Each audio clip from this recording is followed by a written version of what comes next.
que l'Afrique aussi a des gens comme ces Muntu Chamo ici? Hein?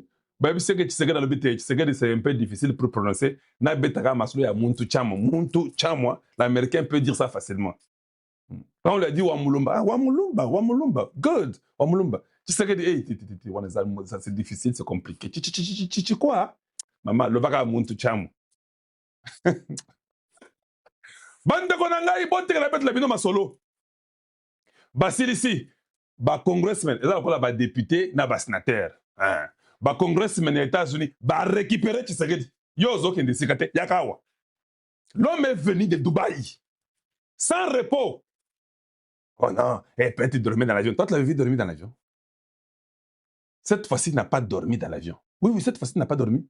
Le matin, il est debout. Une machine de Dieu. Les congressmen prennent Tshisekedi. C'est qui? C'est Christopher Smith avec les autres députés et consorts va récupérer Tshisekedi. Papa Yakana no Betlepson Masolo. Dis-nous un peu. À Betty Masolo, Chris Smith Falobi, non, c'est pas possible. C'est vrai ça? Oui, c'est vrai. Tango Chris Smith Falobi, que maintenant, cette fois-ci là, on va condamner tout le monde là. Papa, Nanga, hey, Hageba, Papa Wine. C'est ça le moment maintenant de vouloir chercher quel pays peut vous accepter comme réfugié ou bien comme asile politique. C'est ça le moment. Oh, Laurence Kanyuka. Oh, Bertrand Bissimois. Oh, Nanga. Oh, Willy Ngoma. Oh, Makeng. La bombe de l'océan Indien peut tomber sur vous à n'importe quel moment. Hey, bandeko. Donald Trump a zoé c'est Tshisekedi lilo. Na biloko na bango ya ba breakfast. Appelle-moi quand tu veux. Je suis disponible pour toi. Caca. Ça veut dire que ceux qui vont se réunir, quand vous faites la réunion, je vous dis ce qui va arriver.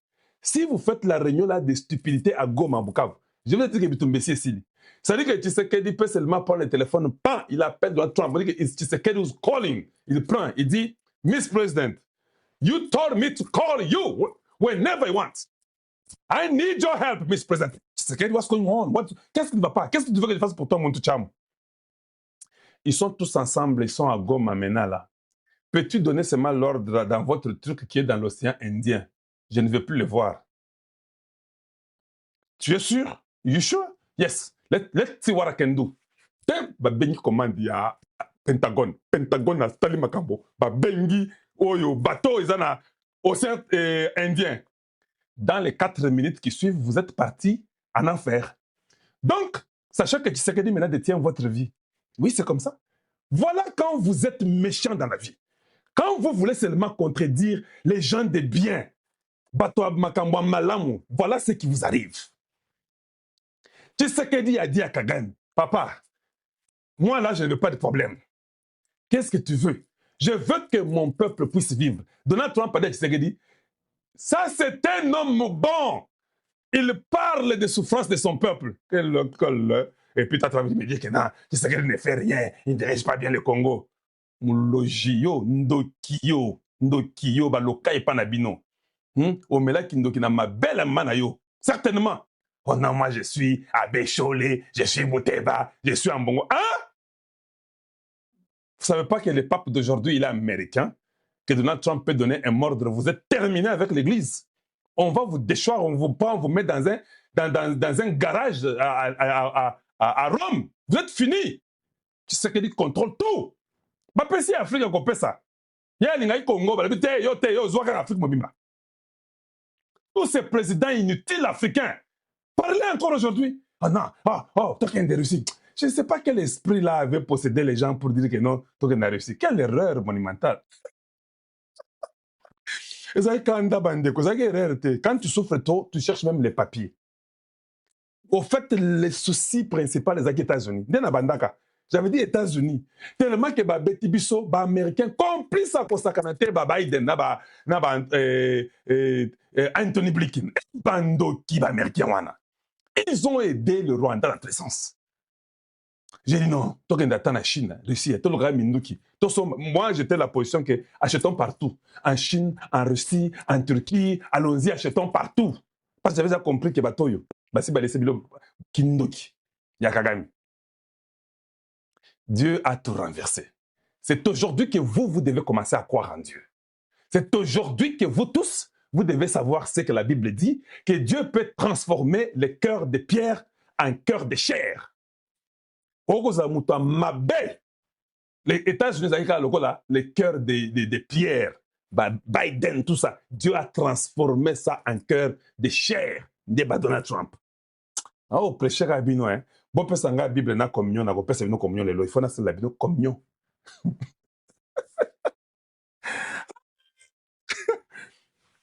Bandero, hey, congressman Bakoti, Betty Masolo, il n'y a pas un problème. Il y aura les 10, il y aura encore un truc qui va se passer au Congrès, une fois de plus. Ceux qui ont l'affaire étrangère, la commission affaires Afrique, Chris Smith, Sarah Jacobs, Sarah Tryoutman, tout le monde sera là encore. Batuni est question et pas sous sœur Nabiso Chiling. Ezaki Lobby. Atoni Christopher Smith. Christopher, tu peux aussi dire Chris Smith, c'est la même personne. Christopher Smith, dis-nous un peu. J'étais parti en Afrique. La crise humanitaire est désastreuse. Oui, je sais. Mais dis-nous d'abord, qu'est-ce que nous allons faire? Silisi Masolo et Sili, Ngana Roswate. Betty Masolo et Sili, Donald Trump a le dit qu'il était un peu dans mon Tshisekedi. Bino, Azagi Abino. Non, mais toi, tu veux signer avec lui. Non, mais oui, parce que signer avec lui veut dire que je ne peux plus le voir. Et je vais voir mon Touchamo ici. Na Kuzu, Tshisekedi voit Trump. Betty Masolo qui toque makasi. Hey. Na Tongo ya lelo, breakfast à 7h du matin. Plus de 3000 personnes dans la salle. Les hommes d'affaires, des pasteurs, des congressmen, des présidents étrangers, le président américain, tout le monde dans la salle, plus de 3000 personnes. C'est à l'hôtel Hilton International, c'est là où on avait tiré Reagan. Là, dehors, là on avait tiré, en 81, là on avait tiré Reagan dehors comme ça. C'est cet hôtel-là. Nassé à hôtel Wana. Il y a une salle que vous n'avez pas l'idée ici à Washington. Une salle qui prend 3000 individus. Sécurité. Ouais, sécurité, hein. Attends, Ngungia, au collègue. Non, bon, ici, il n'y a pas de Ngungia. En Amérique, il n'y a pas de Ngungia. Tout le bagage, les mouches. Les mouches aussi, ici en Amérique, il n'y en a pas vraiment. Vous ne saviez pas. Oui, surtout en hiver. En hiver, il n'y a pas de mouches. Vous n'étiez pas au courant. On vous a jamais dit que, attends, na poto. Et aux amis qui na poto. Boto beta na masula mikili. Tozong la poto après. Na mikili yao.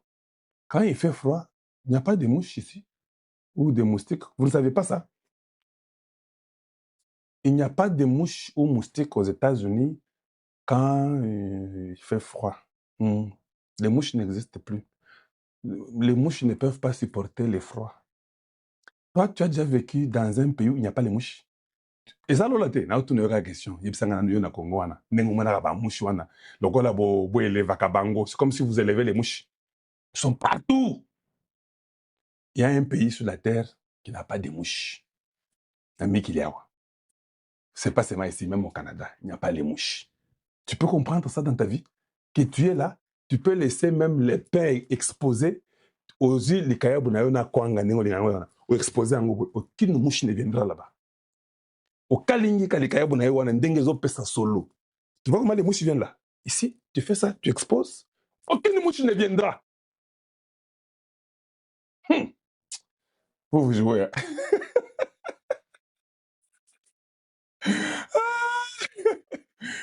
Ah, papa, na beta na masolo awa. Ngana zao, na beta na masolo awa. Na ebiki na Butembo, les mouches ne sont pas là-bas. Ici, nous parlons d'abord d'ici. Non, moustiques. Mais est-ce qu'il n'y a pas de mouches à Butembo? Tu sais combien de mouches il y a à Butembo? Trop! Ici, il n'y a pas de mouches. Bakoti na salle. Moto aliboso na salle o babainga qui a prié Azali Tshisekedi Félix. Boyeba yango? Oui. Je n'ai pas le temps de vous mettre ça. Na obete no masolo. Allez-y vérifier. Moto aliboso babengi président Tshisekedi da yaka papa. Ake kuna abeti masolo. Akendaki avant Naïb Boukele. Naïb Boukele peut abeti pe masolo kuna. Mais ce n'était pas trop puissant parce que c'était Tshisekedi, c'était les jours du Congo.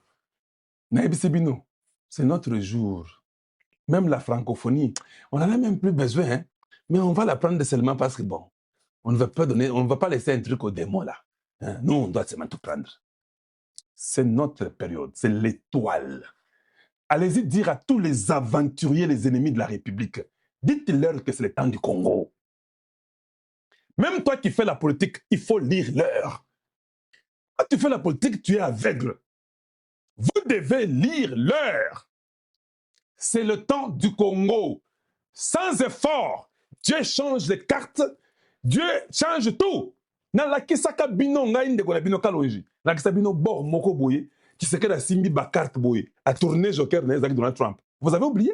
Je suis le seul qui suis venu vous parler de ça. Je dis que Tshisekedi a 7 cartes. Dans 7 wana, il a seulement tourné une carte. Imaginez s'il tournait 3. Joker et Aliboso la kisaki. Ezaki Donald Trump. Alors que c'est quoi ton Joker et mi balete? Je vous dis. Alors que c'est Joker et mi balete. Ata mi sato. Avant comme un Joker ya suka, soit tourné Joker ya suka zaki nzambe ye moko. Joker ya 7 zaki nzambe. Ya Liboso a tourné na katikati pa zaki Donald Trump. Il a terrassé tous les ennemis avec seulement Joker moko Donald Trump. Image wana ifazong la binota na rozonga na studio na ngai. Papa, bato babeti masolo. Tovanda boye, tant ya Donald Trump komi. Hey. Donald Trump a mati a beti masolo, a expliqué bango biloko ebele ebele, a mati a kiti a lobi. Oyo na kolakisa bino parce que il faut boyo kabino moko. Je ne veux pas que les gens parlent, j'aimerais que vous puissiez vous-même entendre. Tu veux gagner? Oui. Maintenant, je vais commenter après. Merci pour ceux-là qui ont compris qu'il fallait tapoter. Je n'ai pas besoin de vous dire de tapoter. Oui, merci. Hein? Moi, je fais mon travail. Vous aussi, faites le vôtre.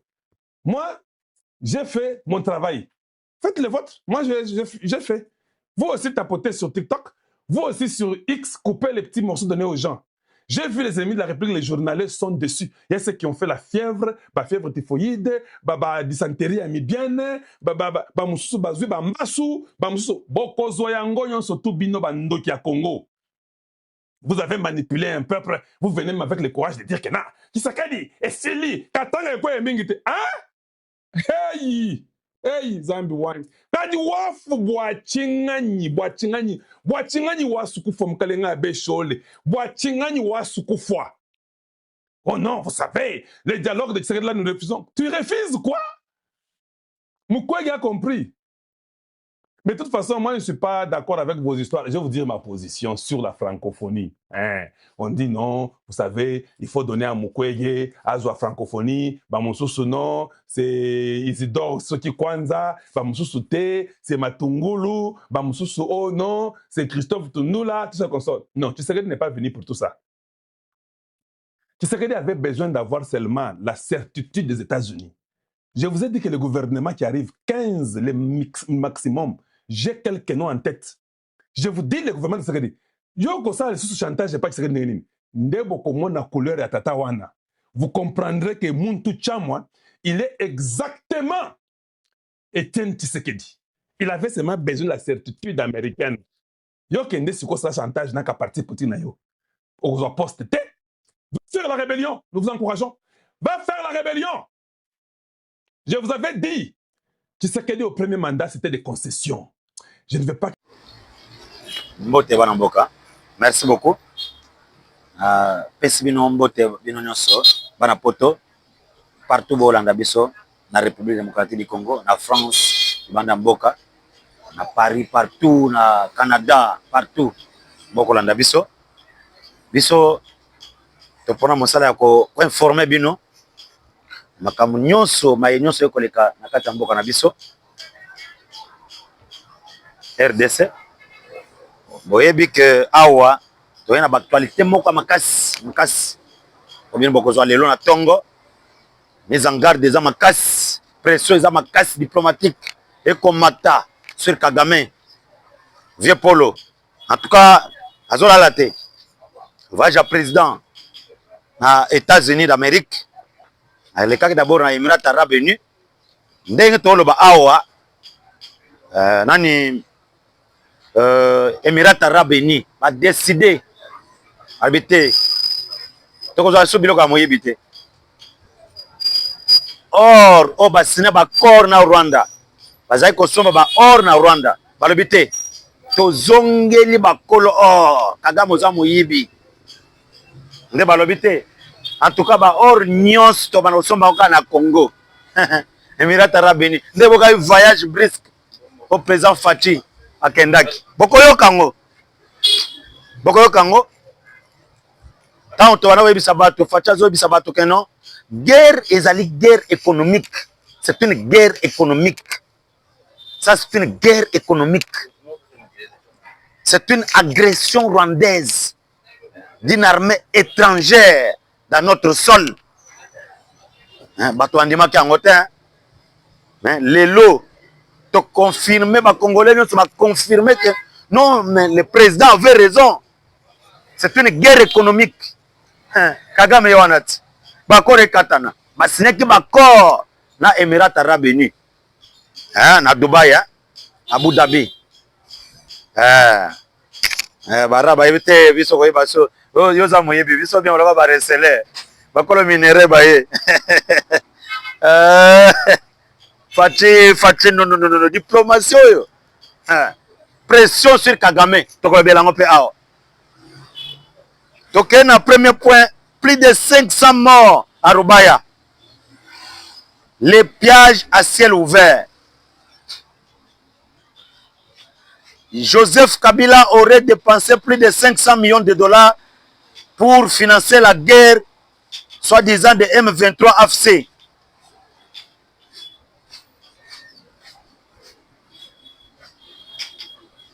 Bokoyo Kango, ba titre to kotanga pona, yango to kota siko na commentaire nango. JKK a dépensé plus de 500 millions, s'il vous plaît, 500 millions de dollars pour la guerre au Tier, Bandakiwana, a dépensé trop, hein, parce qu'il a s'investir à Ebaka, non, il va renverser Fachi, parce que tant qu'on oppose à Batalike, na terrain, manifestation de Simbaté, population a lingi Fachi béton, il faut simber les armes bien avant, surprendre yé. Bandekonanga Touti Musika. Je vous dis que Touti Musika Bandekonangai. Touti Musika. Ah, non. Mais ce comme mon humiliation, oh, basala ki Fachi. Babana koloba na ba média batwana ba kabilistwana. Ba koloba ke to sale loko to sale ki ça songe sona lisuba. Mais comment ça fait que vous êtes en partenariat FCC cash? Et avec votre arrogance, vous parlez des choses comme ça. Et rero bango basala ki. Ils ont négligé adversaire. Ba so ba koloba ba kabilistwana koloba ba lobi mais tu sais que n'est pas politique. Ba ibisa Raïs, tu sais que n'est pas politique hein. Il n'est pas politique. Il y a des gens papa n'est pas politique. Il y a des gens qui livrent des pizzas. Hein? Bakolo bango. Il y a des gens qui livrent des pizzas mais il y a politique tu peux renverser, tu capturer, tu peux éliminer facilement. En politique, au bisop to yebi patriarche Tchenska abisa biso. On néglige jamais l'adversaire. Quelle que soit sa taille, quelle que soit son incompétence et sa compétence. On néglige jamais l'adversaire. Ce qu'on dit que vous en face à l'adversaire, il faut le prendre au sérieux. Mais pas négliger le Fachi. Ah, il y a tant de classe. Aza Raïs au mon école primaire. Et Aza a un certificat de l'école primaire. Mais l'élo, mon certificat d'école primaire selon Bango. Ndé moto asali makamba renverser na Kagame les criminels, les grands génocidaires, les dictateurs et puis l'orgueilleux. Kagame ala latin na to ba maneta chaka boy. Ala latin. Match bien. Bokoyoka masolo ezobetama en coulisses des États-Unis. Pourquoi ba inviter Fachi? Dernier financement oyo nani dernier financement au nani Hippolyte Kanambe a été cofinancé na guerre au est pour la prise à Uvira ayebisa ki bango boy bande kona ngai ayebisa ba Rwandais parce que les États-Unis a lobby clairement que non na RDC Ma M23 AFC Bazate. Ce sont des militaires rwandais. Habillés. Nabanini bateni à M23 AFC. Il n'y a pas de. Attends, M23 Moka Zate na Congo. Ce sont les militaires rwandais. Ça, c'est les États-Unis d'Amérique, le Congrès américain. Pourquoi la réalité, la révélation des Bimi, Bimi Belé, Nambe avant, dernièrement, tu as financé pour la prise, pour capturer Uvira. En complicité, Nande Kounaye, Nokonaye, Paul Kagame. Aye bisiba militaire, alors de Kounangaï, c'est ce que parce que Kagame a dit ça qui bangola, selon les informations à Zaginango, aye bisiba que c'est ce que dit à comme en janvier.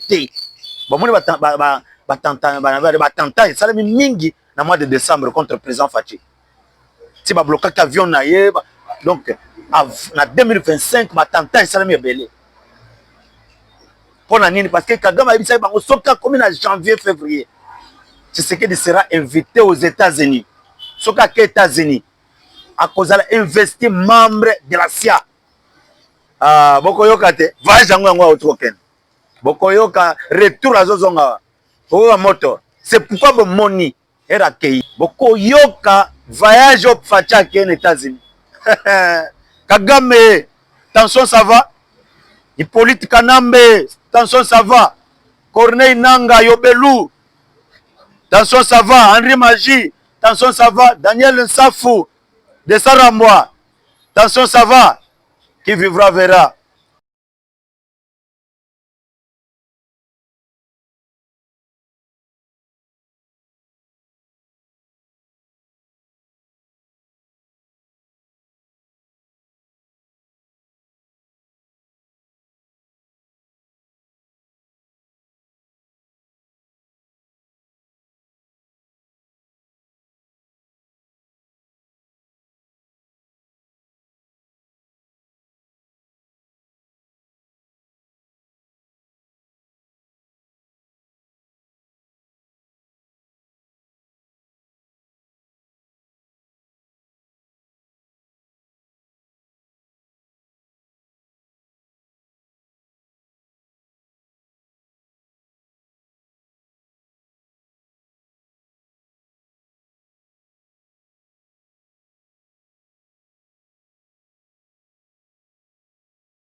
Attends, mais là-bas, champagne, mais là-bas, whisky. Bah, c'est ça. Na minerai à Congo. Les lots. Vous en avez croix. Oko suka mabe. Nzambe njou. Akutuna kabino ba minerai na biso boyibi na Congo. Qui vivra verra. Nzamba ba Congolais azali. Ah, les lots bozawabi. Ah, maman. Nzambe vraiment lingi Congo. Ils ont mission à confier qui Fachi. Ils ont mission munene. Fachi est un missionnaire. Parce que ma coup d'État, vous pouvez imaginer même chef d'État-major général, pas appeler ça hors de pas de sortir, pas d'entrée, à sa traite, mais Fachi vivant. Attention, attention, attention. Na chef de la maison militaire naïe, Bamunda, un criminel, na Katianda quoi président. Azo pesa ba ordre na mabe bazo zwa koma ba yibike koma za cercle atindi Christian Chiwewe ba na complicité na ba tindi biloko na moto biloko na biso to sombaki ba viol ba ni na Goma ba rebel ba yebo ba mo sala ngo chantage tala armée ya Congo tala boye biloko wa so somba yango za maboko na biso à cause de trahison ba yibike ba cercle déjà comme ba tindi ba armement tika na ba maboka banguna. Nzambe a Fachi à l'obité. La guerre ne se gagne pas seulement par les balles, hein? Par les drones et autres. La guerre aujourd'hui c'est la guerre technologique. La guerre, c'est d'abord par la technologie aujourd'hui. La guerre, c'est aussi par la stratégie. Et la guerre, c'est aussi par la diplomatie internationale. Qui te soutient? Parce que celui qui dit que celui qui contrôle l'espace aérien, c'est celui qui dicte le terrain. Les lots, Kagame va gagner na drone banin. Tant que meki na aéroport à Bangoka, na Kisangani. Amoni den. 3 drones batina ka kamikaze. Ezongi na Rwanda. Et ça l'opération ezongi na Rwanda, na aéroport à biso ya Kisangani. Ezongi na Rwanda. Nana neutraliser ba drone wana. Qui vivra verra. Qui contrôle maintenant l'espace aérien? Il y a S1. Qui contrôle? Tozawa. Lobinde Banamboka, Tozwaki Minembwe centre. Minembwe za maboka FARDC. Après avoir bambendre temps bakimaki Uvira. Tozu point 0 parce que point 0 ding Rwandais bazwaki point 0.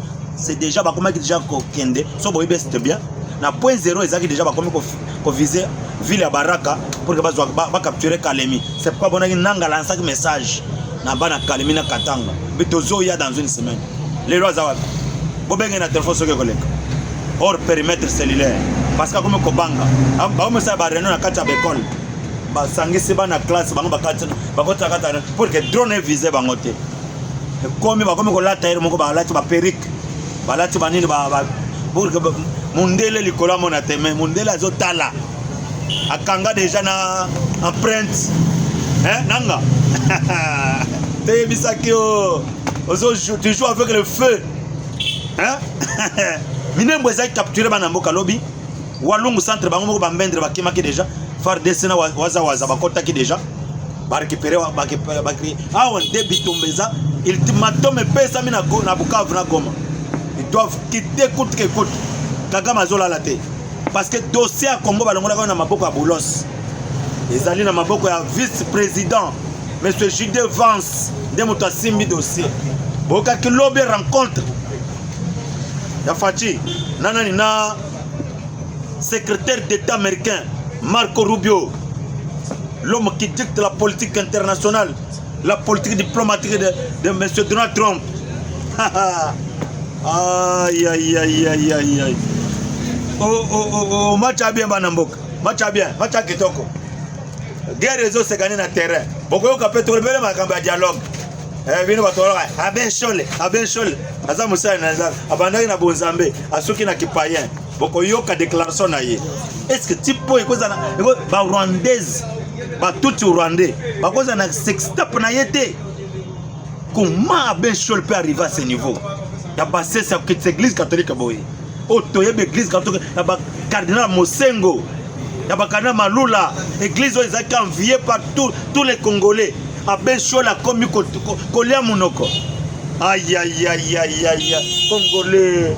C'est que mon Korba Kenda qui na Rwanda, il y a un contrat au Bassignac. Soit ma faute à Kabango, Bambongo, Perdaki, la gratuité de l'enseignement. Soit Aben Chol, Bapesaka et moi, c'est à tout été. Parce que sextape na yete comment Aben Chol akolia monoko boye na kati ya mboka Congo Aben Chol incapable à condamner Rwanda pays agresseur ba pays nyonso ba condamner Rwanda mais Aben Chol comme kolia monoko au vie et au sud de tout le monde. C'est étonnant pour na ba prêtre ya mboka na biso bande kona ngai bango ba misali ba luige toza ba médiateur mais Aben Chol to sala confiance ndenge nini. Tout ça le confiance, ba Congolais ba ça confiance ndenge ni. Pour vider l'église catholique ba to ba kimi, ni kola haine. Ah non, l'église fonctionne à la beauté. Tout ça on a beaucoup de l'estime pour l'église catholique. Mais aujourd'hui l'église catholique a perdu toute sa crédibilité à cause de bateau Mibale.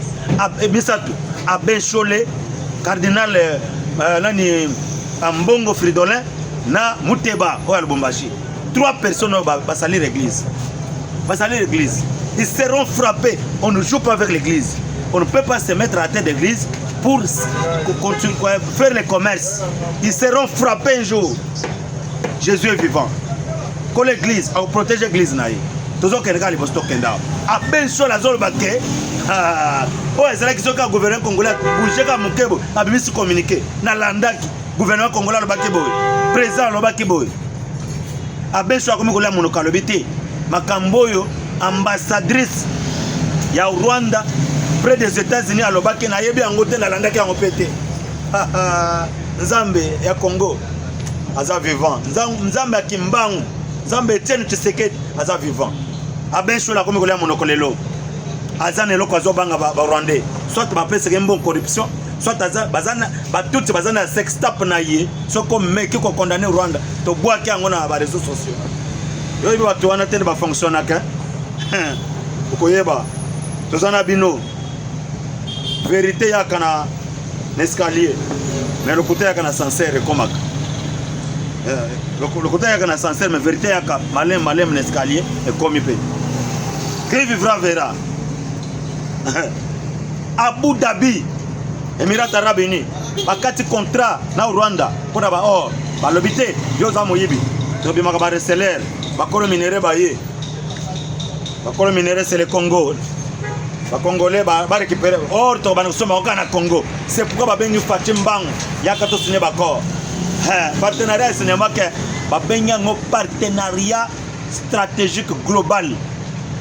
Oui, bien que Dubaï a tonga le monde entier, bakenda ko pema na Dubaï. Bazo yande ko tongela biso biloko. Congo ekobonga. Congo ekobonga. Oya perdu espoir que mboko yo. Il faut te kango ali boma. Olimbi sanga ba terme. Ali boma. Azo comprendre makambo mboka na yete place avandi. Place ya vandi ayibite ke mabelo eza riche. Na mabelo oya pamba. Bayi bakango na mindele bakena ngo bakeka babwaki omona ka te pa na biso na kin eza na ba province obwaka mbuma soit ekwe ya lisango ekwe ka place moko bo lobi nango ebimi mabele omona bayi bakango mabele apamba poussière bayi bakango bakena na poto eza très riche yo zo bakeka kango il faut te kango oyebite oyebi ozo représenter na poto ozo représenter na mboko tal lelo ba partenaire ba ko fachi. Dans les États-Unis, presque à position, paf, albi niet, moto azwa ba minéraux na fenêtre, aya na porte, ba ngwana ba baneko ba Qatar, ba Émirats Arabes Unis, ba Dubaï, ba nani, ba baneko ya. Parce que ba yebi que comme les États-Unis a pris cette position, à récupérer la place dans son, à sécuriser yango. Donc ba minéraux il faut passer par la porte pour en avoir. Ba ngoni so na bazaki na koleka na fenêtre, ba oleka na Rwanda ba uzwa ba minéraux na biso. Parce que ba comprendre que les États-Unis aza yanké, aya à s'imposer, habiter, biloko yo. Bobomi bato fort ngai na yena sécuriser bango biloko na bango eteka na ndenga ba nord c'est pourquoi moni bango nyos bango ko se bousculer bango ya par la porte oya ko na porte te atika libela c'est pourquoi moni que Macron ami obenga fati katia lunette na misu oh non biso avec la RDC nous sommes avec lui tout ça pour nani Macron a compris oh tu sais que les là-bas bisaba bino ba français Union européenne bokutala Congo na fenêtre yango to komi étape pango yango bande ko ngai o azana miso akomona te amona ayo katala nde makambo ezo kende na bisi bino okeno ko gagner guerre ya lelo ezali technologie stratégie et diplomatie qui est derrière toi les grands Congo les États-Unis aye bino o Grande-Bretagne bolandinenge Grande-Bretagne akati pe ba contrat na yena Rwanda azotia Rwanda pression na biloko ba sinek Rwanda yibisaka na ko peso ba kolotan. Ok, que 500 morts na Rubaya ba Rwanda ba daebele na kata Ruba ba na koela to ba monika guerre sili to ko sala ndeni faut to récupérer quelque coltan biso to ko sala marché to ko vivre ndeni ni Rwanda ba militaire rwandais ba tiki guerre ba ke ko kota na Rubaya tala nzambe ya ba koko na biso Kimbangu nzambe oyo to sambe na Congo akwe sili ba ngomi papa bango nyoso balobi plus de 500 morts. Aïe aïe aïe aïe aïe. Qui vivra verra. Tozali na bino toyebisaki bino bino ba Rwanda toyebisaki bino batuti ba mael moni ne facha 6000 mael batuti ba mael koleka ba Congolais ba bimisa biso ba koleka ba zoba batika biso tolanda ka ba Rwanda na sima banyaruka ba komi ba maître banani ba Bizimakara bakomi ba maître na Congo ba opela bazo ba minéraux ba coltan ba cobalt ya Congo bazo kenango bazomela ba whisky na bango ba congolais ba bazoba les bantous sont les imbéciles hein. Aïe aïe aïe aïe. Encore Kagame tchaki na basal boulot na ba américain abomise 3 chefs d'état, président burundais, président congolais, deux chefs d'état congolais, na presque 4 chefs, na président anani Abiyarimana talande nga combattre maître ya Afrique centrale ba américain ba latie ba tche aona motema c'est Kagame ande propriétaire ba minerais. Kagame comme interlocuteur à Congo atambura partout aboza la posa minerais ni autant la posa coltan cobalt uranium zinc lithium et autres venez au Rwanda. C'est nous les Rwandais les biso ba kolba minerais oyo. Ah bon? Kagame comme kolba minerais oyo yo za na minerais yo na kati ya Rwanda za bangombe oza na minerais mo côté viens nga moko avant na Rwanda mingi ayibisinga petit motema mabe ba Rwandais bazaka nango contre Congo eza nini limite yango yo miri yango entre koto Congo kuna Rwanda otimboli awa otimboli ngambo ya Congo otrouver minerais otimboli ngambo ya Rwanda vide nde motema mabe o bakoma nango contre RDC balobi nzambe ndeni na kosala makambo ya boy limite yango yo batimboli awa tozu coltan tozu cobalt mais ngambo ya Rwanda vide nde motema mabe Kagame akoma nango habité ngai fona poussa mir oki guerre ngo bana ko yaka te eza guerre ya mauvaise gouvernance bananga nanga zolo bache mopanzi bazwina ni Nyarugabo Rwandais bacha la tête babité congolais te c'est ça ja ko dialoguer c'est ma Cameroun il faut Rwandais ko défendre l'intérêt na biso congolais te bakizaki na ba officier 47 officier bakofaki na restaurant na Uvira babikende muto ateka ki plan toyebite na ye na Frank Diongo na Daniel Safu bango nyoso wana bakendaki ko bande ko na biso ba Congo ko bakendaki na guerre wana na ebite so bakozonga uta Daniel Safu de Sarambwa ndinga komi qui vivra verra biso tokoloba te to pesi bande ko na biso conseil bayoki te comme bayoki conseil te toyebite nde bakozonga wa hein Fache pe alobi dialogue oui mais pas avec les criminels. Bino moko bomiye. Bossa déjà liste bina ba criminels. Hein? Ah Seigneur, nous avons livré à délivrer Congo. Ah non non non non, un petit pays Rwanda. Azolinga faire fléchir grand pays. Ah non non non non non non. Nous sommes agressés par un pays étranger.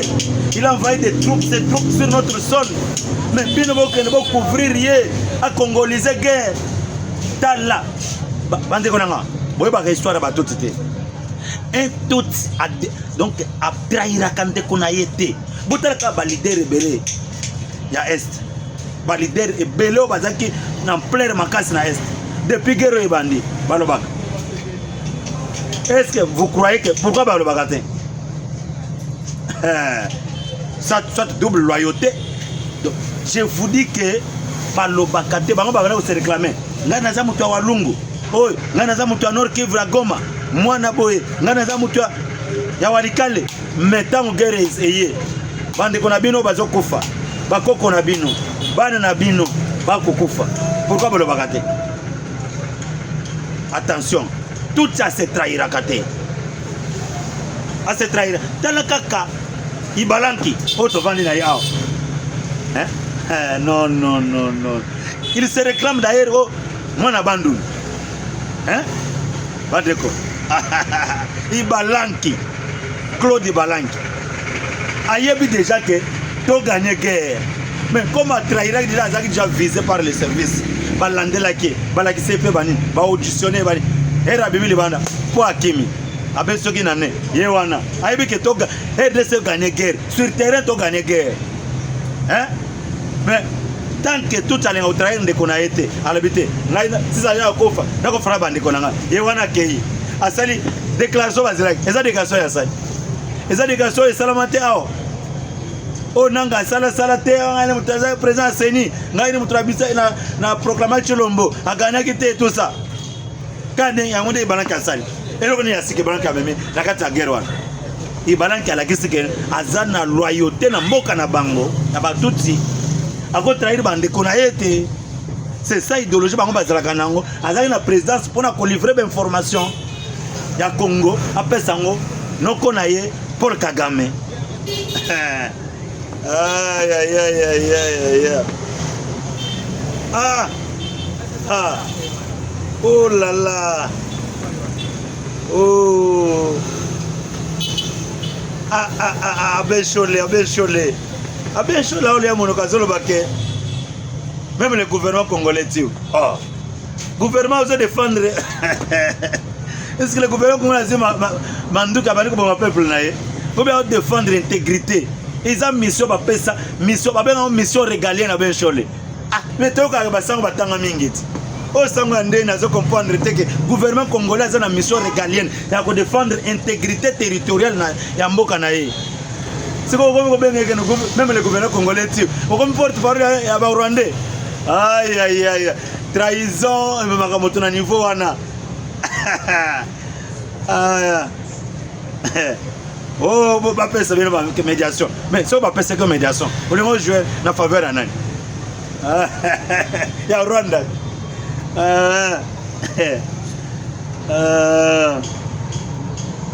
Ah, vraiment, vraiment, vraiment.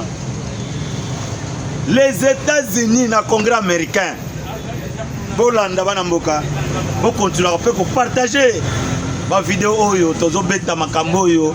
Beaucoup de mieux informés dans la chaîne José Monana TV. Beaucoup de mieux informés à temps réel. Hein? Les États-Unis ont un contrat. Oh, Coltan.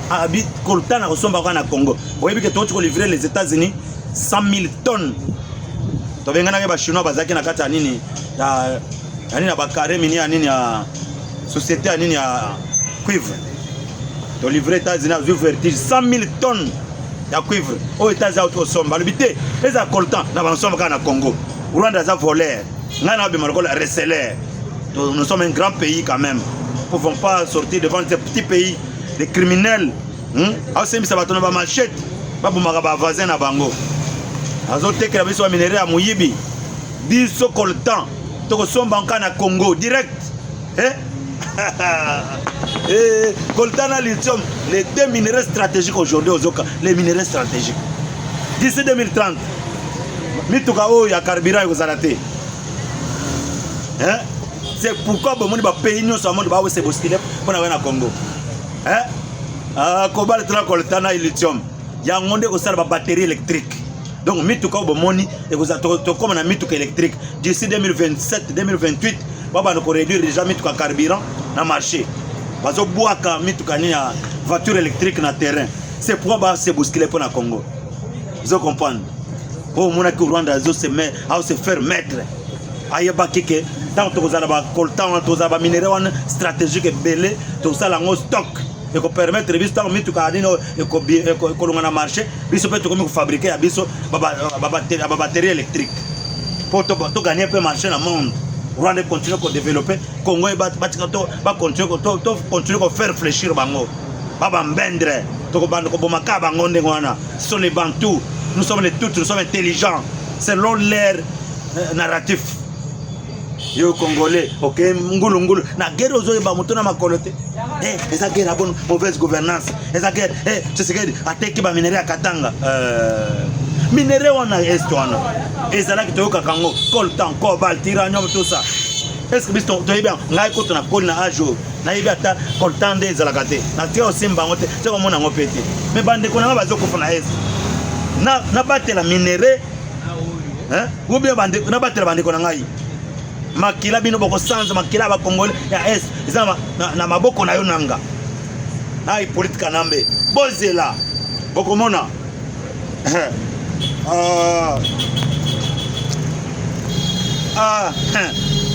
Aïe aïe aïe aïe aïe. Ah, les Américains, les Tomboki. Délégation ya soka ba Américains et bemaka na sol Rwandais. Et ba bimika paf lobby. Bakangi centre culturel américain. Oh, ils na Rwanda. un centre très important. Il y a des échanges sur les bourses, des informations sur les bourses et autres informations. Mais les États-Unis ont déjà, depuis lobby. On a dit que Kagame est toza, on a humilié biso jamais. On a dit que na chité. Tokoloba mingi te. Tolinga topesa muke bongo pour que bozwango, bo capter yango. Kambozo le kandé na kati mboka na biso na République démocratique du Congo. Carte de Zobetama, que carte de dialogue. Vous l'en êtes présent, réponse à présent, c'est très clair. Pas de criminels dans le dialogue. Donc le dialogue inclusif présent, oui, il y aura bel et bien dialogue entre Congolais. Les Congolais vont venir à Messe, c'est pas solo là. Hein? On a un beau cabane, un beau bazar loyal, bazar l'opposition, bazar républicaine, bazali. Donc on a un beau Martin Fayoulou. À ça, la déclaration de Malam, à ça, la déclaration de Malam, à Yebi que nous sommes agressés. À ça, attaquer Kagame, à ça, désigner Kagame. Oh, bah, nous sommes salité. Donc, on a un docteur Denis Mukwege a participé à un dialogue inclusif. À sa déclaration à lobby, donc aucun dialogue sans aussi sa guerre. J'adopte les mêmes points de vue avec le docteur Denis Mukwege, avec d'autres compatriotes. Oh, bah, ça peut estimer que dialogue, oui, mais après la guerre. Je suis d'accord avec eux. Pourquoi? Parce que tant que les Rwandais, va mettre Rwandais sur les sols congolais, va continuer toujours pour influencer le dialogue. Donnons l'exemple. Le président Tshisekedi se décide dès le 4 matin pour dire Corneille Nangaa, Joseph Kabila, Moïse Katumbi, Bato Nyos, Franck Diongo, Binyos Boya na kati dialogue. Par exemple, Ere Bakoya, je vous pose la question Banambok. Bakoya na cahier de charge à Nani. Parce que chaque parti politique, chaque regroupement politique, chaque composante, il y a un cahier de charge na bango. Na biloko bako réclamer. Je vous pose maintenant la question. Bakoya na cahier de charge à Nani parce que bango baza pris en otage par les Rwandais Paul Kagame, les criminels. Bakoya na cahier de charge à Nani. C'est une grande question. Tout débattre ensemble, tout ça l'échange en tant que patriote, tout ça l'échange pour que le dialogue ne peut pas aller au dialogue avec n'importe qui.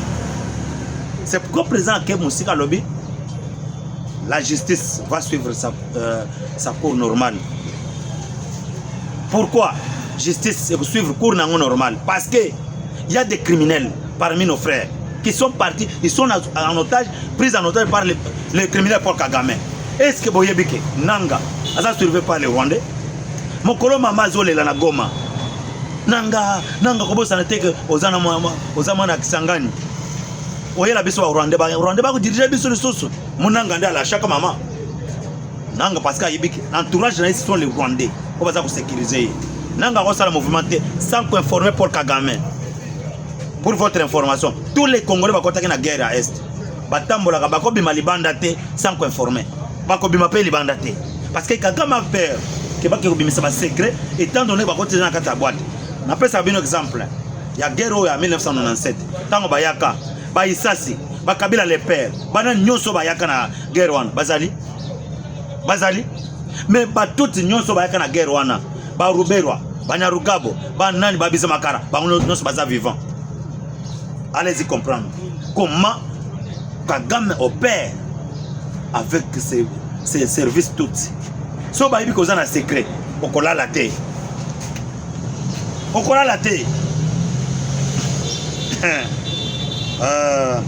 Soit, parce que ce président a convoqué le dialogue, a impliqué Batouane. C'est-à-dire, il y a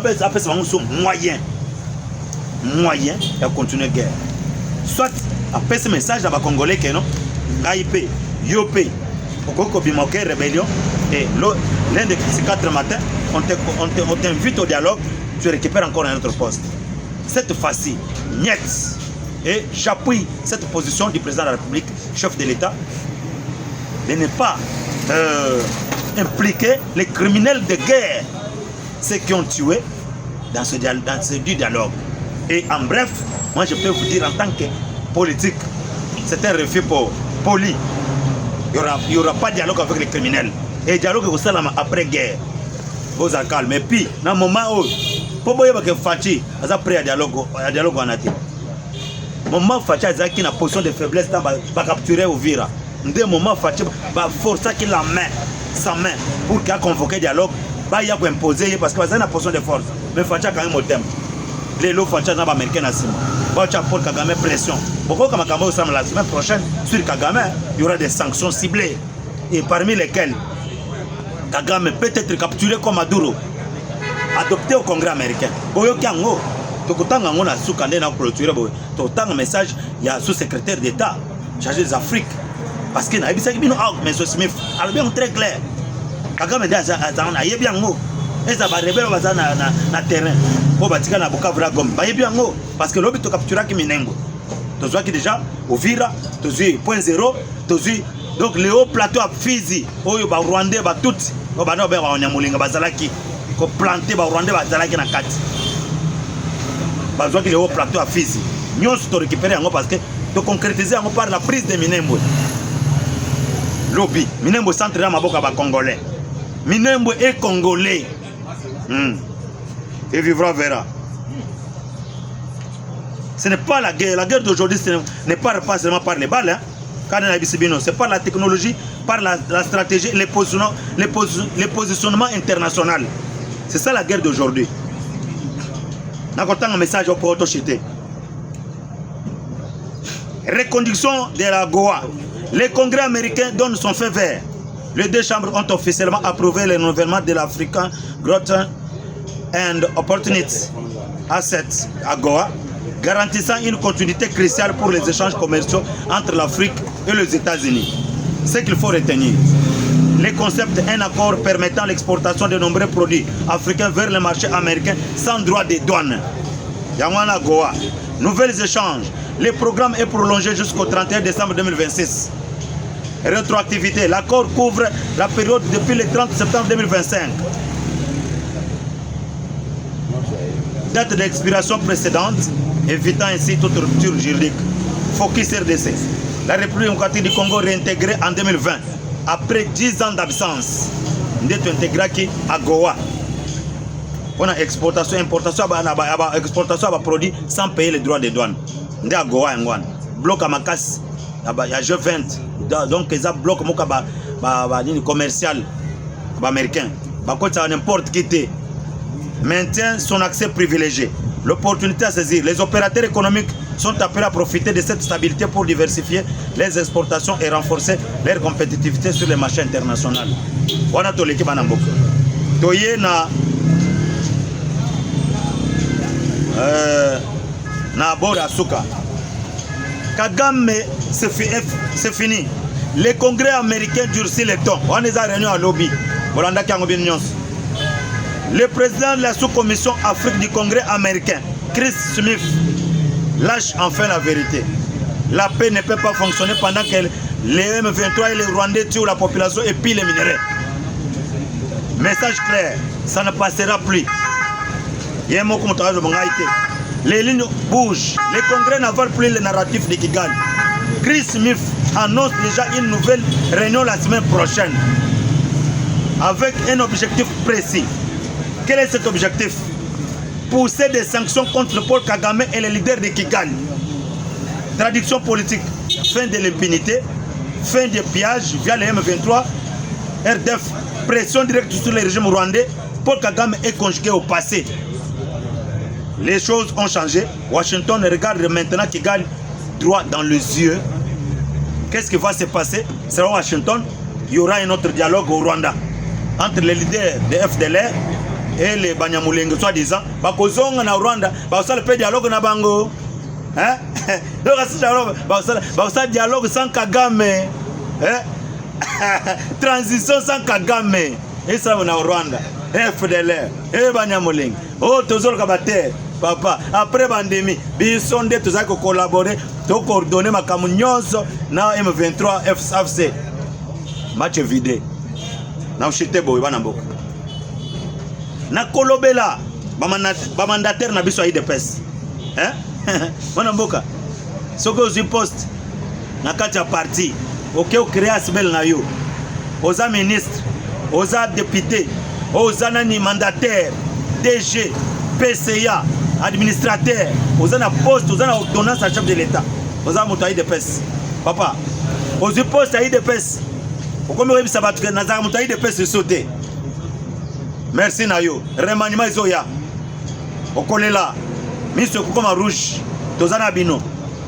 Tozana bino parti est secret bino bobo mango. Bino bobo ma parti est secret ozu poste. OK, créer bel na yo. To moni yango na kananga.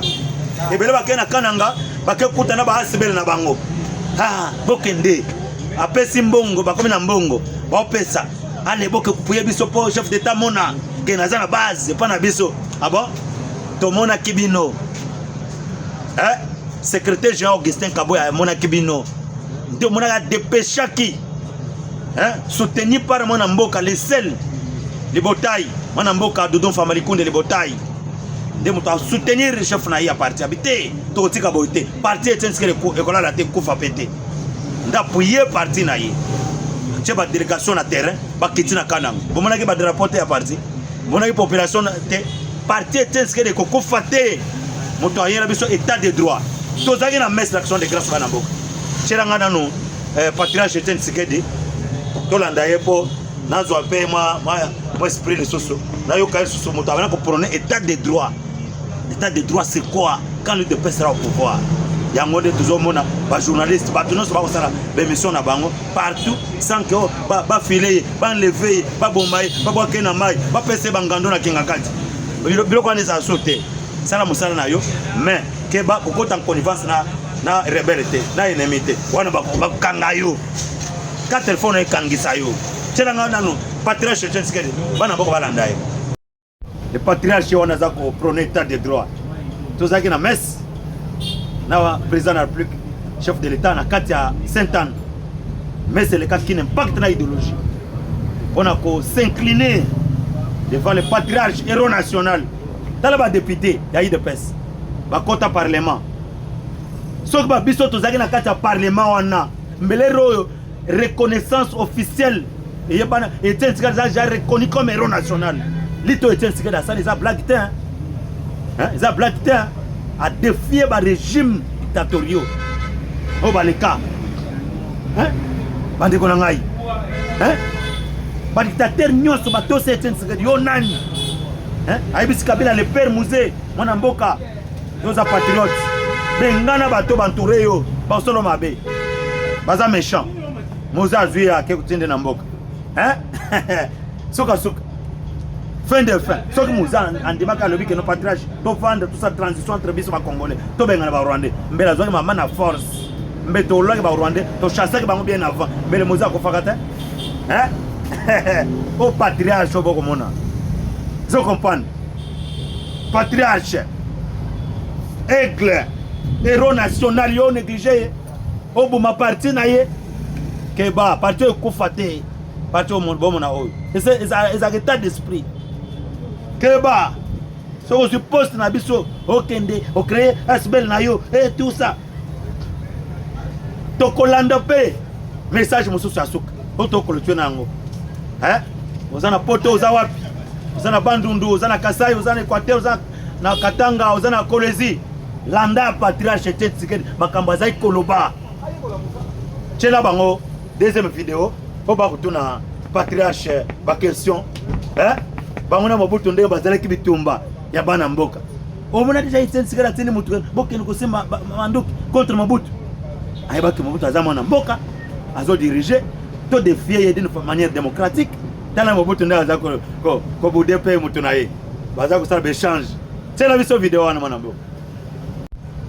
Hein? Les patriotes, Mobutu na mutu na ye, opposants, bazako discuter ma question politique.